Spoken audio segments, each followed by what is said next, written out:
Good day everyone. Welcome sa Module 2, which is the Understanding the Standard. Ngayon pag-uusapan natin ang standard na ito na specifically ginawa para sa mga educational organizations like schools, universities, training centers, kahit online learning providers, which is the ISO 21001:2018. So bilang mga internal quality auditors, importante talaga na maintindihan natin ito ng husto. Kasi kayo mismo ang mag-check kung sinusunod ba ng ating organization itong mga requirements. So bago tayo mag-deep dive, let's look at the roadmap for this session. So una, ipapakilala natin kung ano talaga ang ISO 21001 at bakit ito ginawa.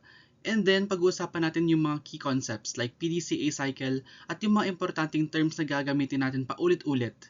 And then next, i-breakdown natin ang 10 clauses ng standard, isa-isa, para makita nyo kung ano talaga ang laman at syempre, ano ba ang role ninyo bilang isang internal quality auditor. So what is ISO 21001:2018? So simple lang, ito ay isang international standard para sa Educational Organizations Management System or EOMS. So ibig sabihin, ito yung set of requirements kung paano dapat i-manage ng isang school o training institution ang kanilang systems. So para masiguro na naa-address nila ang needs ng mga learner at ibang stakeholders. So, importante ring malaman na hindi lang ito galing sa wala. So, this is based sa structure ng ISO 9001, yung pinaka-known na Quality Management System Standard. And I'm sure may mga nakita na kayo ng mga organizations na ISO 9001. So, doon nagmula itong ISO 21001 standards na to. Kaya kung familiar na kayo sa ISO 9001, medyo mas madali na para sa inyo ito maintindihan kasi magkapareho lang sila ng skeleton o yung high-level structure.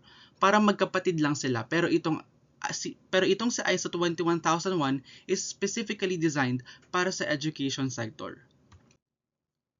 So bakit nga ba importante itong standard na ito? So first, nagbibigay ito ng common framework. So parang common language lang yan na pwedeng gamitin ng kahit anong klaseng educational organization sa buong mundo, whether public or private. Maliit na paaralan man yan o malaking university. So second, ang tunay na layunin nito ay para ma-improve yung satisfaction ng mga learners, parents at maging ng mga employers na tumatanggap ng graduates natin. Kasi 'di ba, ang bottom line talaga ng education ay matulungan ang mga learners na makakuha ng competencies na kailangan nila. Hindi lang basta pumasa sa exam, kundi talagang natuto at handa sila sa totoong buhay. At syempre, tumutulong din ito para maging mas consistent at accountable ang institution sa serbisyong ibinibigay nila. So by joining this IQA 2026 cycle, you are already part of the change. Isa ka sa magbibigay ng kalidad na serbisyo at edukasyon sa mga mag-aaral ng MVGFC. So ngayon, sino ba ang pwedeng gumamit nito? Ang maganda dito, sobrang broad ng applicability niya. Kahit anong klaseng organization na gumagamit ng curriculum para tumulong sa mga tao na maka-acquire ng competencies through teaching, learning, or research, so covered sila. Covered lahat yon ng ISO 21001:2018. Kaya hindi lang traditional schools ang saklaw nito, pati mga universities, vocational training centers, tutorial centers, online learning platforms, kahit corporate training, departments o homeschool providers pwede rin mag-apply nito. So, basta may curriculum at may learners na sinisilbihan, applicable ang ISO 21001. Kaya kung ang organization natin ay may ganitong setup, tayo mismo ang audience na dapat sumunod dito sa standards na to. So bago tayo pumunta sa mas technical na parts, mag-level up muna tayo sa vocabulary. Dahil may sariling language ang ISO world at kailangan sanay tayo dito bilang auditors at dapat familiar tayo sa mga words na to. So una, the learner. Ito yung tinatawag nating student pero mas generic term para saklawin lahat ng klase ng participants. So again, learner, very important na malaman natin ito kung ano yung kahulugan nito sa ISO. Next is yung EOMS mismo, yung buong management system natin. Meron ding interested parties, ibig sabihin lahat ng stakeholders natin which is yung parents, employers, government, faculty, staff, etc. Lahat ng may kinalaman o affected ng school. So, meron din tayong competence, yung ability na ma-apply yung knowledge at skills para makamit yung result. At curriculum at educational product, yung mismong laman at serbisyo na ibinibigay ng institution. So sanayin natin na itong mga terms natin na maging familiar tayo sa mga terms na to kasi paulit-ulit natin siyang magagamit all throughout the sessions and also while doing the audit itself. So ngayon pumunta tayo sa heart mismo ng standard, which is yung PDCA cycle. So this is the plan, do, check, and act. Ito yung parang rhythm o heartbeat na dapat sinusunod sa lahat ng processes sa loob ng EOMS. So if may process ka sa unit ninyo, kailangan ito dumadaan sa PDCA cycle. So first, which is the plan. So kailangan mag-set ng objectives at kung paano ito ma-achieve. So para pagpaplano ng lesson plan o for the school year. So ganun ang plan. So when it comes to do, i-implement natin yung plano natin. So which is yung ituro, i-deliver ang educational services. So when it comes to check, dito papasok ang role natin bilang auditor. Sinusuri natin kung effective ba talaga, sumusunod ba sa plano, o may mga gaps ba. And then finally, yung act. So based sa findings, gumagawa tayo ng corrective actions o improvements. Tapos, uulitin lang yung cycle. Kaya tinatawag itong continual improvement. Kung mapapansin ninyo, parang school year din natin to. Plan mo yung school year, execute mo, i-assess mo sa exams o evaluation, tapos i-improve mo by the following next school year. So nakita nyo kung paano siya nagiging continual improvement. So ang ISO 21001, gaya ng ibang modern ISO standards, ay may parehong structure na tinatawag na high-level structure o HLS. So may 10 clauses to. Yung unang 3 clauses, which is yung scope, narrative, normative reference, and terms and definition, parang introduction lang siya. Hindi siya directly ino-audit sa isang organization. Ang tunay na laman o requirements na chine-check natin bilang auditors ay nasa clauses 4 to 10. So clauses 4 to 10 lang ang auditable sa isang organization, which is the context of the organization, leadership, planning, support, operation, performance evaluation, and improvement. So sa following slides, dadaanan natin isa-isa itong mga 7 clauses na to para by the time tapos na tayo, may clear picture na ang lahat kung ano talaga ang ilalagay ninyo sa mga checklist ninyo pagdating sa actual audit. So let's start with the clause 4, which is the context of the organization. So dito, ang tanong ay, kilala ba talaga ng organization ang sarili nila at ang environment kung saan sila kumikilos? Kasama na dito yung pag-identify ng mga internal and external issues. So halimbawa, competition sa ibang schools, changes sa curriculum requirements ng DepEd o kahit demographic shifts sa community. Kailangan din alamin o kilalanin ang needs and expectations ng interested parties. Ano ba talaga ang gusto ng parents, ng learners, ng industry partners? May kasama rin pag-define ng scope ng EOMS, anong parts ng organization ang covered. At bonus dito, meron ding requirement na specific lang for ISO 21001, ang tinatawag na Code of Conduct. Dapat may malinaw na ethical behavior, expectations for everyone's organization mula sa faculty hanggang sa learners.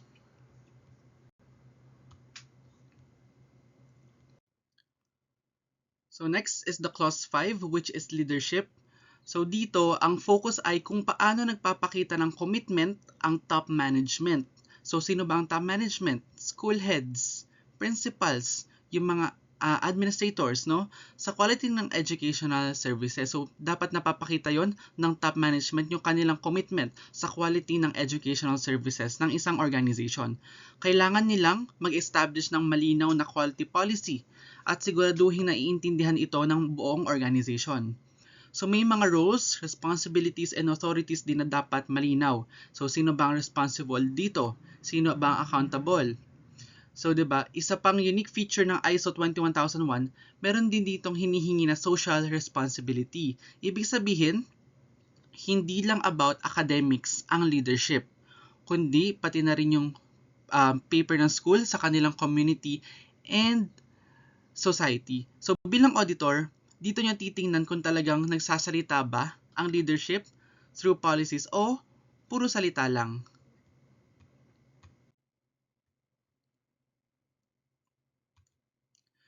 So when it comes to clause 6, this is about planning.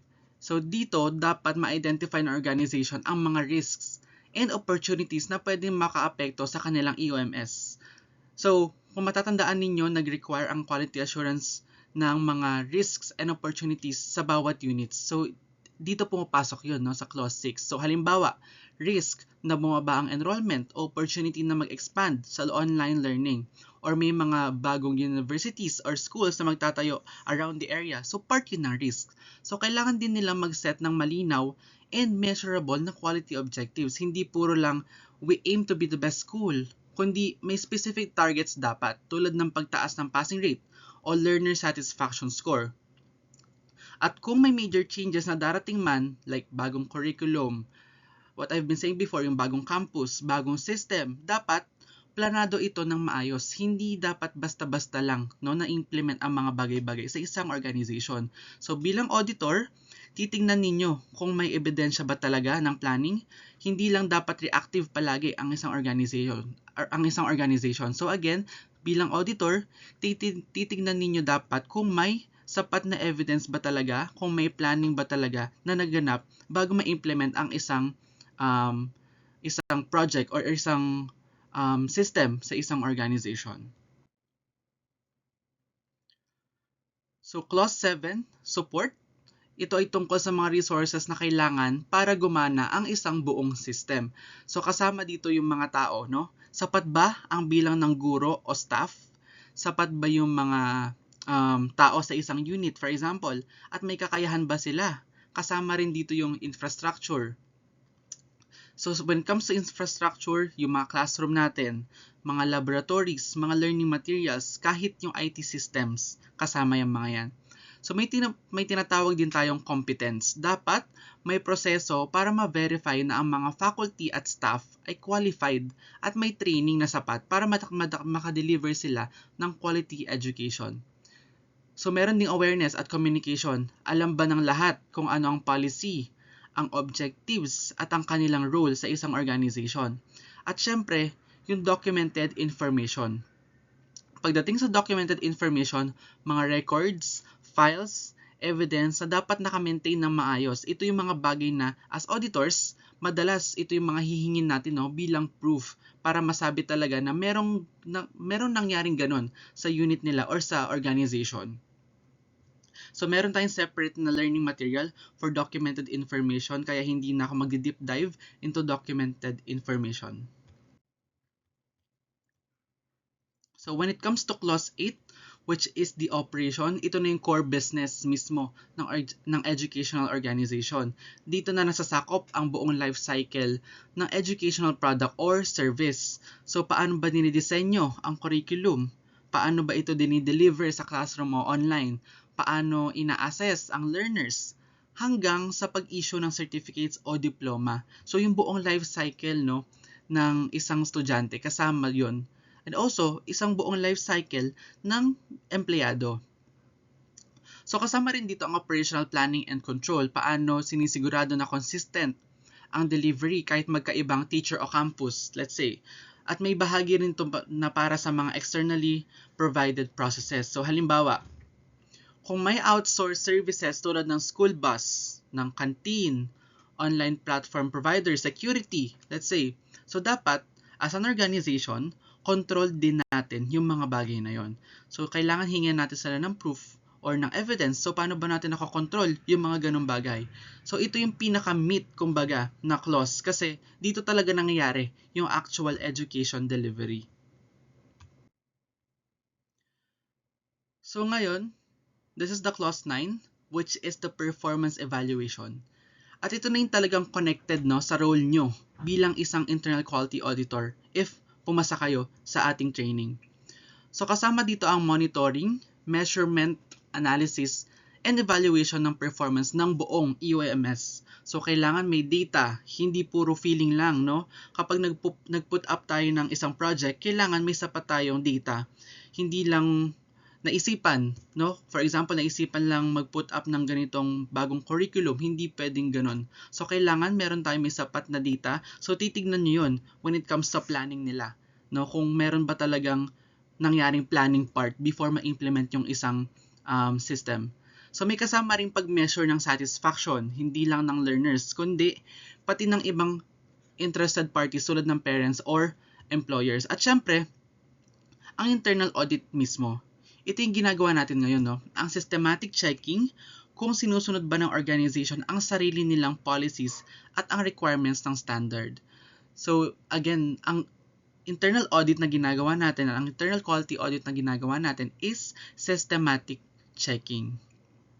So, sa huli, may management review na gagawin. So, kung saan pinag-uusapan ng top management ang mga result and decision para sa mga susunod na steps. Ano ba yung dinidiscuss dito sa management review? Yung mga magiging audit findings sa internal quality audit na gagawin natin. So that's why kailangan bilang isang internal quality auditor, maging meticuloso tayo sa pagtingin ng mga standards sa buong organization, no? Dahil ito yung magiging tulong natin sa mga estudyante. Again, you are part of the change, kaya importante, no, na maging meticuloso tayo sa mga magiging next step natin para sa organization.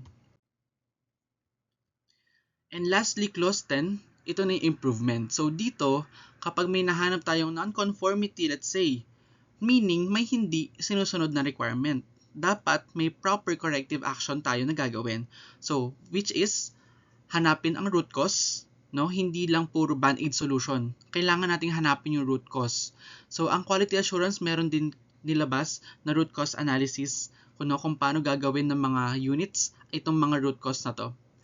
So, pero hindi lang ito about pag-aayos ng problema or improvement.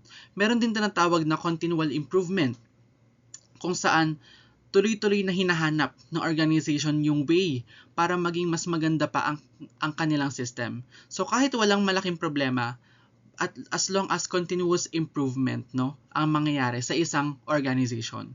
Kaya if makikita nyo, ang buong standard talaga ay para malaking PDCA cycle. That's why ito yung heartbeat, no, yung PDCA cycle. Ito yung pinaka-heart mismo nitong EOMS natin, yung PDCA cycle. So patuloy na umiikot, hindi lang ito one time lang na project. So ngayon, pag-usapan naman natin, kayo, as an internal quality audit, ano ba ang role ninyo? So una sa lahat, dapat as an IQA auditor, maging independent and objective kayo. So ano ba ibig sabihin nun? Hindi dapat tayo nag-audit ng sarili nating department at hindi dapat na-impluwensyahan ng personal bias, no? So for example, ka-close ni personal A, si personal B, and then si personal A i-audit niya si personal B. Kailangan maging objective pa rin siya, no? Hindi dapat siya mahaluan ng personal bias ang mga audit findings na ilalabas natin. So, dahil yung mga ilalabas natin na audit findings, ito yung makakatulong pa sa organization natin, no? That's why, again, you are part of the change.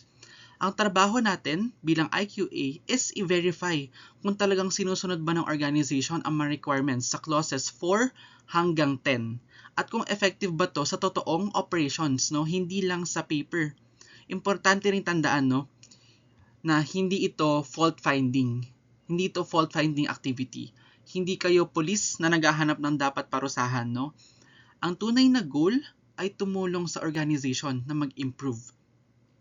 Parang, let's say, para ka lang isang critical friend na tumutulong makita ang blind spots ng kaibigan ninyo. So, ganun lang siya, no? Kaya pagdating ng audit, dapat maging professional tayo. Hindi rin dapat masyadong mataas ang tono. Kailangan, bilang isang auditor, approachable, pero thorough pa din ang pagkita natin sa mga blind spots nga na sinasabi.